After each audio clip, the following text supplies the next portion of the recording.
혼인, 가정과 교회, 김홍전, 7강, 창세기에서 가르치는 혼인의 도리 2.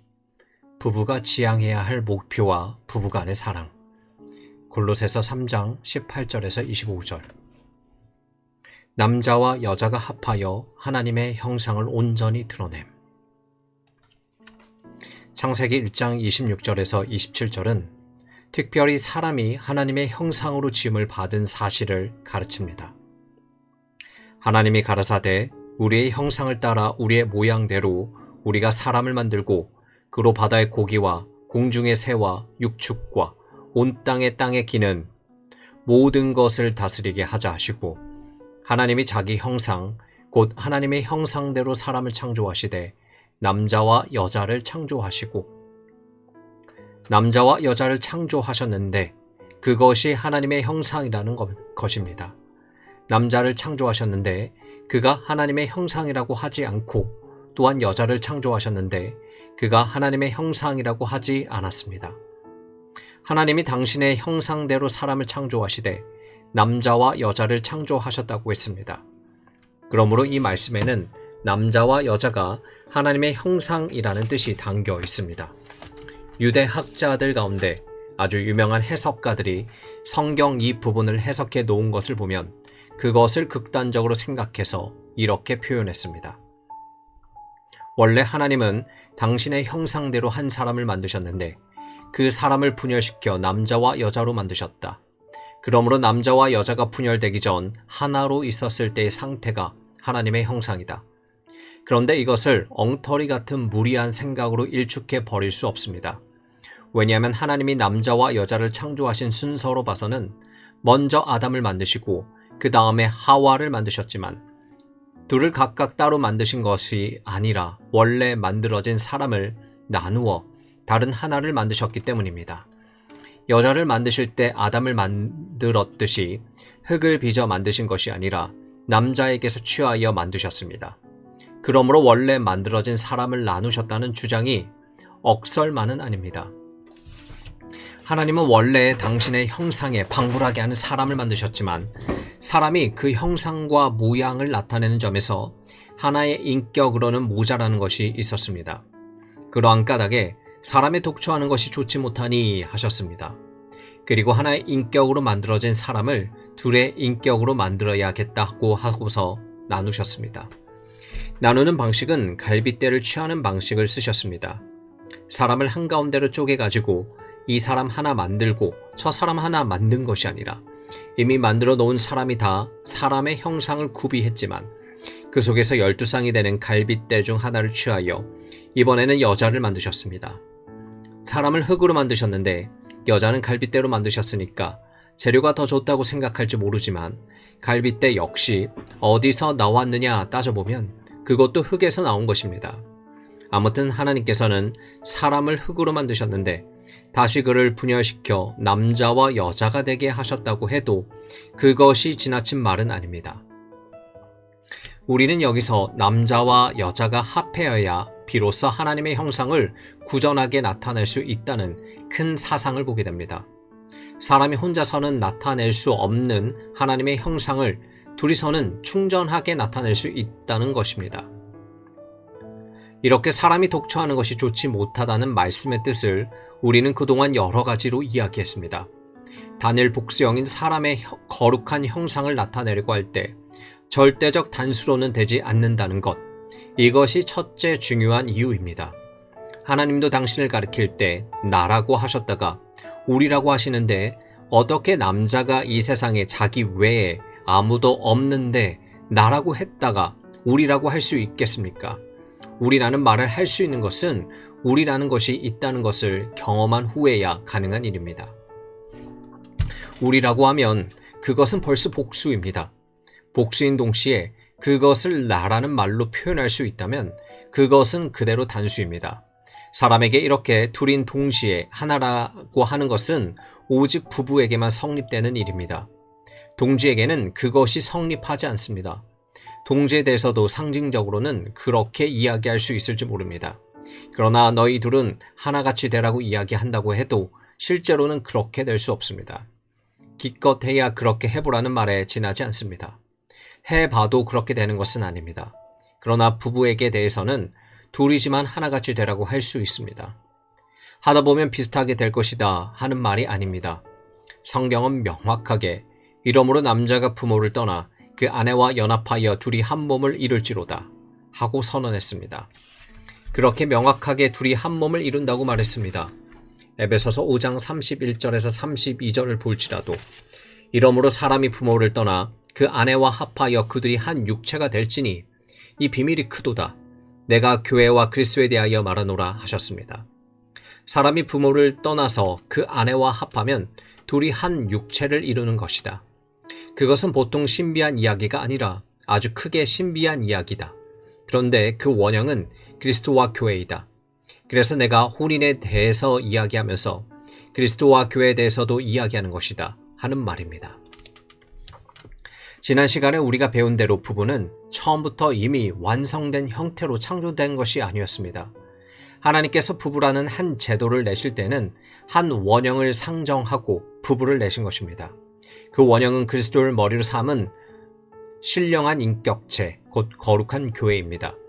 이렇게 부부가 이 거룩한 교회와 그리스도와의 관계를 원형으로 삼는다는 것이 에베소서 5장 22절부터 33절에 나타나 있는 중요한 사상입니다. 그리고 독처라는 문제에 대해서 이미 우리가 많은 이야기를 했는데 거기서 세 가지 중요한 결론을 얻을 수 있습니다. 첫째, 하나님의 형상은 남자와 여자, 곧 부부의 합일에서 비로소 구현됩니다. 그러므로 우리의 형상을 따라 우리의 모양대로라고 하는 이 삼위일체 하나님의 단일성과 복수성은 아담이라는 한 개체만으로는 나타낼 수 없는 까닭에 반드시 하나 이상, 그러나 동시에 하나가 될 수 있는 다른 개체를 요구했습니다. 둘째, 사람이 하나님의 형상을 구현하기 위해서는 서로 사랑할 수 있는 대상이 있어야 했습니다. 하나님의 모양대로라는 것은 하나님의 거룩하신 움직이심의 여러 양태를 의미하는 것인데 사람의 정신생활 혹은 영혼의 여러 기능의 움직임 가운데 만일 한 인격만 있었다면 절대로 하나님의 양태를 모방도 할 수 없고 생각도 할 수 없었던 일이 한 가지 있는데 그것은 대상이 있고서야 비로소 발생하게 되는 사랑입니다. 그러므로 사랑하고 사랑받고 사랑받고 사랑하고 서로 사랑을 주고받는 이런 상태는 반드시 사랑의 대상이 있어야만 합니다. 그리고 그 사랑은 충전하고 순전한 사랑이어야지 부분적인 사랑이면 안 됩니다. 충전한 사랑이라는 것은 서로를 위하여 노심초사하면서 봉사해주는 사랑도 되어야 하고 혈통의 연결로 말미암는 사랑도 되어야 하고 이성에 대한 사랑도 되어야 합니다. 그러므로 이러한 사랑이 다 같이 충전하기 위해서는 대상이 그러한 사랑을 다 나타낼 수 있는 사람이어야 합니다. 그러므로 그 대상은 그냥 동질의 사람만으로 되는 것이 아니고 친한 친구만으로 되는 것도 아니고 자식 혹은 부모라는 혈족만으로 되는 것도 아닙니다. 그 대상이 자기의 에로스인 대상인 동시에 혈족이 될 수 있고 동지가 될 수 있고 동시에 봉사의 대상이 될 수 있어야 합니다. 아담에게는 하와가 그런 대상이었습니다.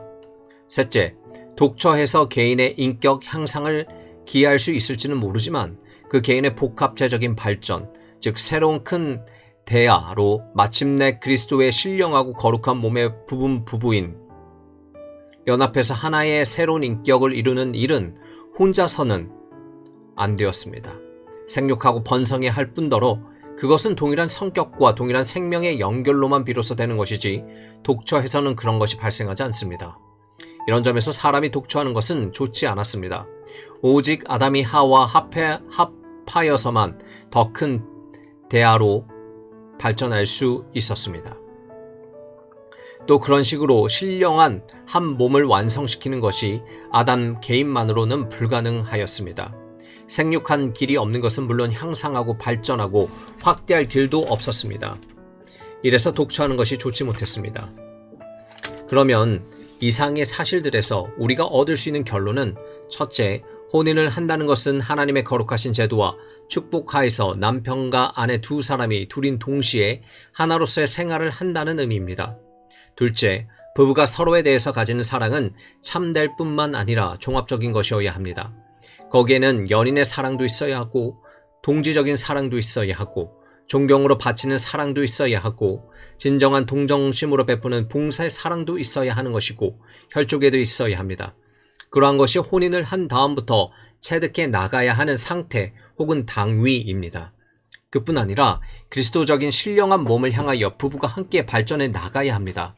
하나님의 거룩하신 형상을 드러내되 부부가 서로 사랑한다는 것과 둘이 합해서 하나가 되었다는 그런 정적인 면으로만 드러낼 것이 아니라 끝없이 창조하고 생육하고 발전해 나간다는 동적인 면에서도 그래야 할 것입니다.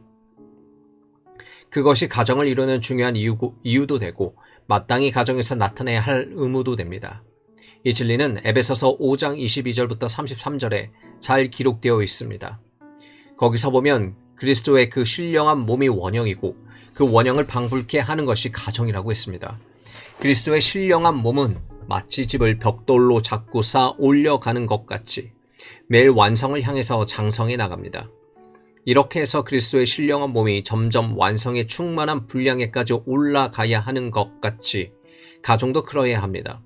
부부가 처음에 만났을 때는 명의상 2인 1체라는 데에서 출발을 하지만 실제로는 아직 하나같이 움직이지 않습니다. 연애를 오래 하고서 혼인을 한 부부라 할지라도 하나같이 움직이는 것이 쉬운 일이 아닙니다. 둘이 같이 살다 보면 다른 점이 많이 보게 되는데 그것은 차차 조정해가는 습성이 생겨야 합니다. 자꾸 살아가면서 훈련을 해야 합니다. 훈련하지 않고 처음부터 저절로 제깍제깍 틀어맞게 묘하게 만들어지지 않았습니다.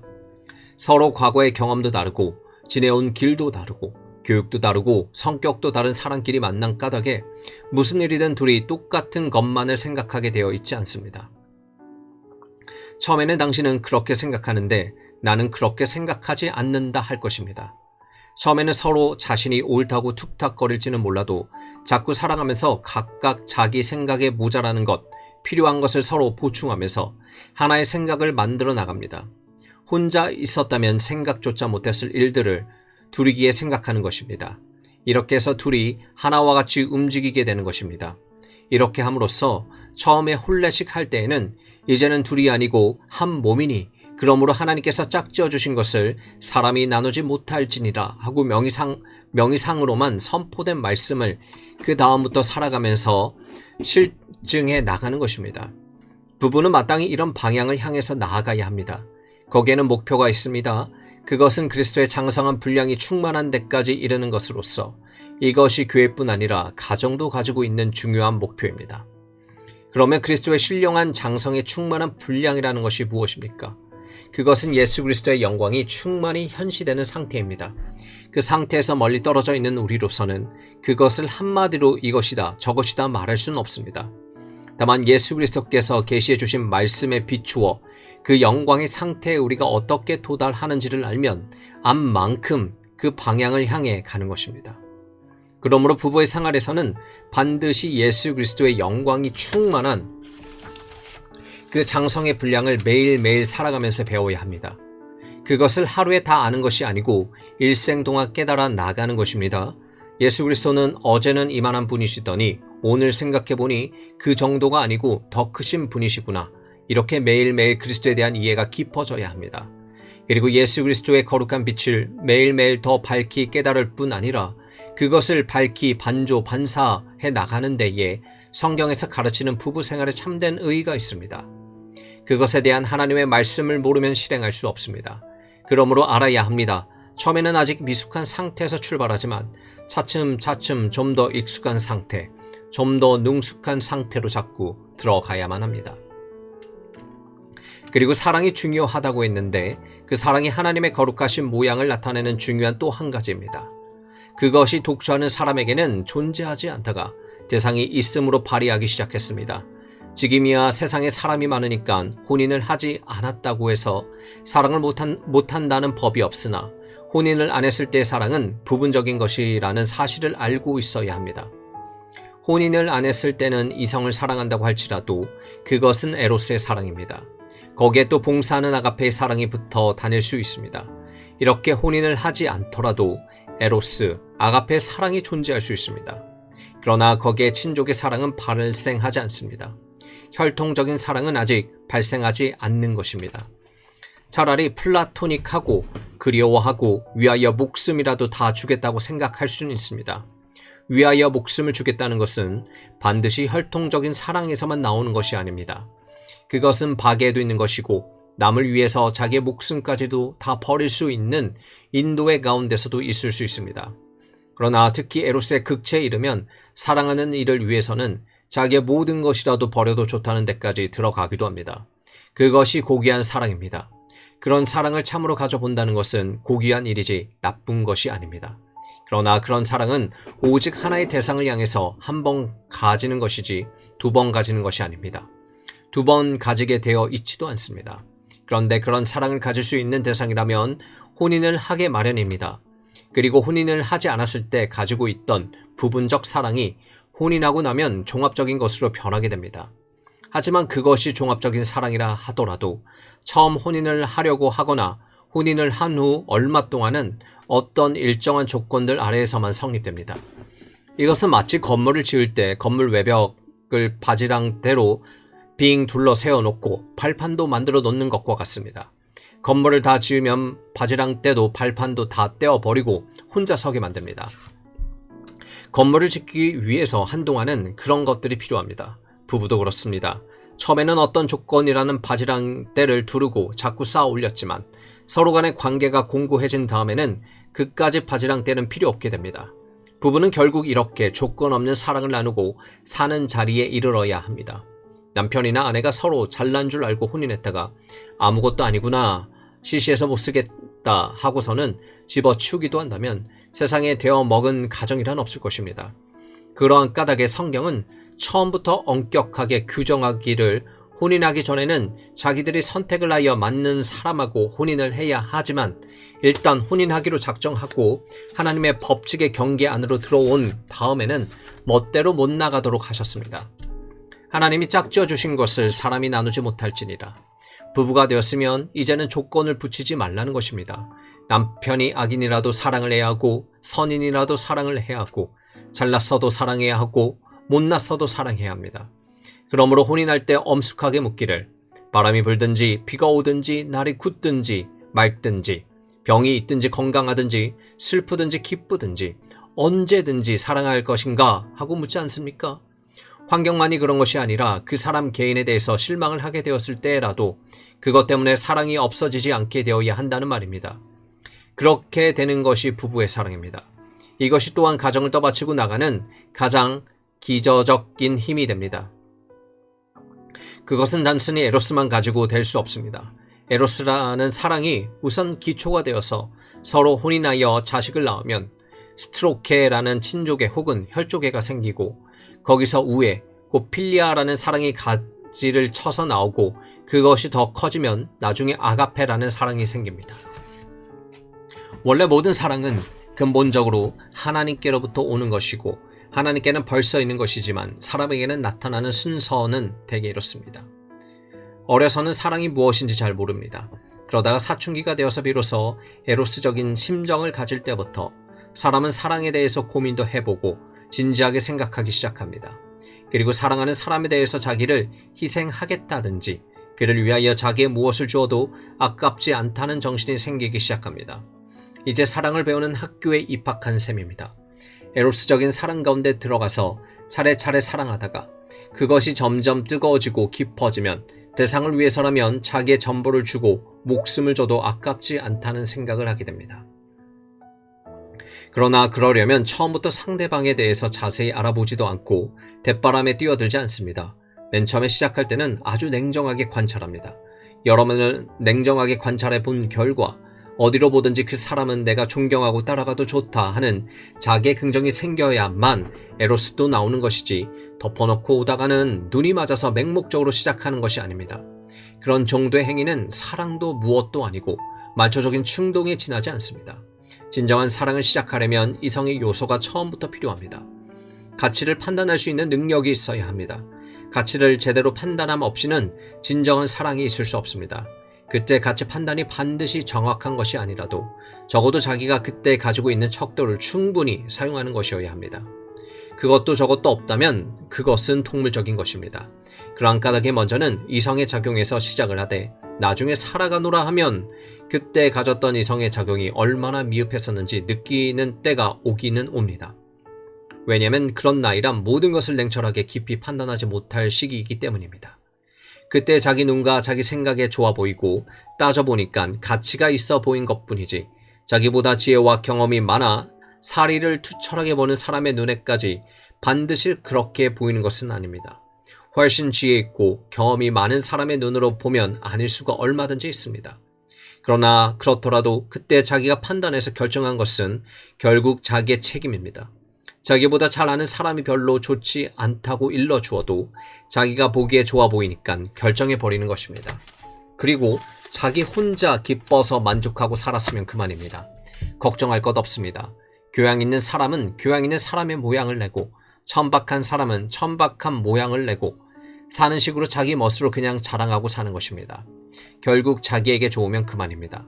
누구나 지혜로운 사람이 보기에 배필이 될 만한 사람을 꼭 얻어야만 하는 것은 아닙니다. 문제는 그렇게 혼인을 한 다음에 사랑하면서 생깁니다. 처음에는 참 좋아 보였는데 같이 살다 보면 결함이 자꾸 보입니다. 물론 처음부터 그런 결함이 있었는데도 발견하지 못한 경우도 있겠지만 그렇지 않은 경우도 있습니다. 처음에는 건실했는데 세월이 가는 동안에 한쪽은 크고 한쪽은 안 클 때 문제가 생기는 경우도 있을 것입니다. 처음에 시작할 때는 서로 비슷하게 함께 갈만 했는데 나중에 하나는 장성하고 하나는 정제에 있으니까 기다리와 난쟁이 격이 되고 맙니다. 그때는 불만과 괴로움이 생깁니다. 이것이 많은 사람들의 혼인한 후에 당하는 문제입니다. 또 사람은 장래를 모르는 까닭에 처음에는 다같이 참 좋다고 만족스럽게 생각했지만 사는 동안에 하나는 병이 드는 경우도 있습니다. 그래서 일생 동안 알아 눕는다면 그것도 적지 않은 괴로움일 것입니다. 처음에는 그러지 않은 줄로 알고 아주 기운이 있어서 무엇이든지 같이 붙들고 같이 밀어내고 화산지대라도 갈 줄 알았는데 이제는 등 허리에다가 밤낮 짊어지고 가야 되는 그런 괴로움도 생기는 것입니다. 에로스의 사랑은 처음에는 이러고 저러고 타산에서 시작하지만 그것만 가지고 부부 생활이 계속되지를 않습니다. 에로스가 발생할 때의 조건이 언제까지든지 존재하는 것이 아니기 때문입니다. 언제고 한번 소실되는 때도 있고 변형되는 때도 있습니다. 그때는 서로 조건을 달지 않고 서로를 위해서 봉사해주는 아가페의 사랑이 필요합니다. 그가 병이 났으면 그렇다. 그를 일생 동안 사랑해주는 이것이 내 인생의 가치를 결정하는 일이다. 이것이 내 일생의 과업이다. 그렇게 생각하는 것이 참 중요한 일입니다. 부부간에 서로에 대한 봉쇄 사랑이 없이 연애할 때 달콤한 사랑만 가지고 시작했다가는 벽에 부딪히기 마련입니다. 연애할 때는 굉장한 것 같지만 산후라면 병에 걸려 어쩔 줄 모르는 경우도 있고 애초에 생각과 달리 자기에게 짐만 되는 경우도 얼마든지 있습니다. 그런 경우를 당해서라도 주께서 나로 하여금 이렇게 주를 위해서 기꺼이 봉사하고 참된 그리스도의 사랑을 실천할 이런 기회를 주셨으니 이 일을 잘해 나가면 주께서 큰 교훈을 주실 것이다. 이렇게 생각해야 할 것입니다. 이런 사랑이 부부 사이에 있기 위해서는 그 사람 자신에게 사랑의 총체적인 것, 원만한 것이 생기기 시작해야 합니다. 하나님께서는 바로 그런 사랑을 구현하도록 부부를 두신 것입니다. 부부가 서로 간의 모든 점에서 만족스럽고 좋은 것만은 아닙니다. 싫을 때가 있고 짐스럽게 느껴질 때도 있지만 그러나 그때마다 마음 가운데 인생의 길에서 서로가 연약하고 결함이 있는 까닭에 자기의 결함을 스스로 반성하는 것입니다. 그 다음에 자기가 져줄 수 있는 짐이 있다면 져준다는 것 자체가 주님에 대한 하나의 봉사이고 하나의 공부가 되는 줄 여기고 나가는 것입니다. 이런 것이 사랑입니다.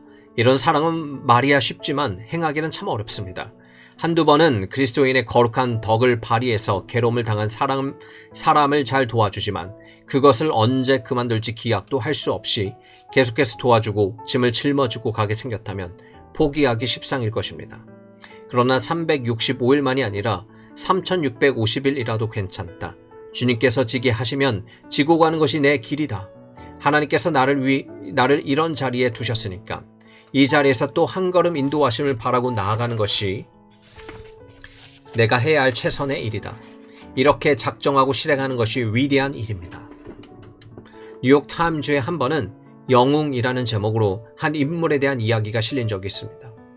그 내용은 간단한 것으로서 한 부부가 있었는데 그중 아내 되는 사람이 중병에 걸려 멀리 요양소로 가야만 하게 되었습니다. 남편은 상업을 하는 사람으로서 근실하게 일을 해서 중견생활 수준에 있던 사람이었습니다.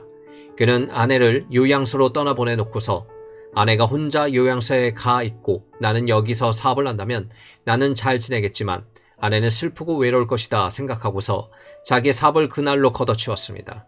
다 처분하고 자기의 재산을 정리해서는 자기의 아내가 있는 요양소 근처에 집을 하나 사고 거기에 조그마하게 가게를 벌이고 장사를 하면서 날마다 허락된 면회 시간에 아내를 만나러 가서 위로하여 주고 이야기도 하면서 그렇게 즐거운 시간을 보내고 돌아오고 그러기를 5년을 했습니다. 그래서 부인이 나왔습니다. 그가 다 나온 부인을 반갑게 맞이해서 요양소에서 나오는 모습을 신문기자가 사진을 찍어놓고 영웅이라는 제목으로 글을 썼습니다. 미국 사람들 눈에 그런 사람이 영웅으로 보인 것입니다. 얼마나 훌륭한 일입니까? 저는 그 사진과 기사를 보고서 마음으로 참 감탄을 했습니다. 인생이라는 것은 이런 일에 그 가치가 있는 것이다. 혹은 그 사람이 5년을 낭비했다고 보는 사람도 있을지는 모릅니다. 또 사실 5년 동안 계속 상업을 했으면 큰 이윤을 남길 수 있었을 것입니다. 그러나 그것이 낭비였습니다. 그것은 낭비가 아닙니다. 인생의 가치가 돈을 많이 벌어서 떵떵거리며 사는 데 있는 것입니까? 어떻게 가장 값이 있게 하나님의 사랑을 나타내며 사느냐 하는 데 있는 것입니다. 하나님의 사랑을 나타내되 제일 먼저 나타낼 대상이 자기 배우자입니다. 이러한 것이 혼인할 때 마땅히 깊이 생각해야 할 문제입니다. 혼인할 때 그런 각오와 그런 고려를 하지 않고 그냥 함부로 해서는 안 되는 것입니다. 혼인이야말로 참된 교인과 더불어 합치는 일입니다. 그렇게 해야만 비로소 하나님 나라의 거룩하고 신령한 단위로서 존재할 수 있습니다. 그러한 터 위에서 하나님의 나라의 이상을 향해서 발전해 나아가는 것이 가정이 가진 중요한 의무입니다. 그렇다면 하나님 나라를 향한 발전은 무엇인가를 알아야 할 것인데 거기에는 먼저 몇 가지 중요한 조건들이 있습니다. 그것에 대해서는 다음에 계속해서 공부하기로 하겠습니다. 기도. 거룩하신 아버지시여, 저희가 이 저녁에도 주의 말씀에서 하나님 나라의 거룩한 자태를 더 사모하고 아버지 나라의 가장 중심이요 사실상 그 나라의 가치의 전부가 되시는 우리 주님, 우리 아버지 하나님의 거룩하신 모양과 형상을 어떻게 해서 드러내는 것이며 그 모양대로 만들어진 사람은 가정에서 비로소 그것을 구현할 수 있고 그것이 구현되어야만 참된 의미가 있다는 큰 사실을 이제 우리가 아버지의 거룩한 말씀에서 상고했사옵나이다. 성신님, 저희에게 지혜를 주셔서 이 깊고 오묘한 도리를 잘 깨달아 알아서 진실로 저희에게 주신 이 큰 은혜의 기간과 큰 복의 그릇을 가장 유효하게 복스럽게 쓸 수 있게 하여 주시고 이러므로 저희들 가정에서 하나님의 은혜가 늘 충만히 나타나게 하여 주시기를 간구하옵나이다. 주 예수님 이름으로 기도하옵나이다. 아멘. 1967년 12월 13일 수요 기도회.